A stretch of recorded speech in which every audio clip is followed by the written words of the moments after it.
Aceh tetap akan bangga menyapa bila referendum damai sidang umum ini berlangsung dengan damai. Jatimu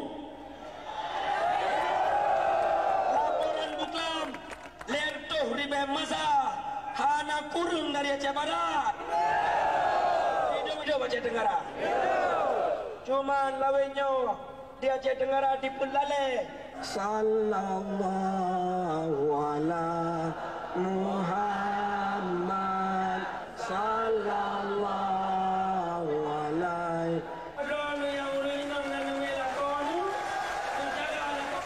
Tenang, tenang. Allahu Akbar.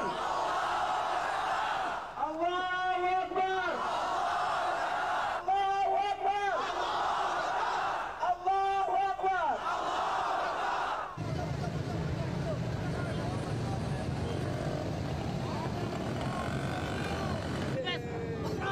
Aceh, oke.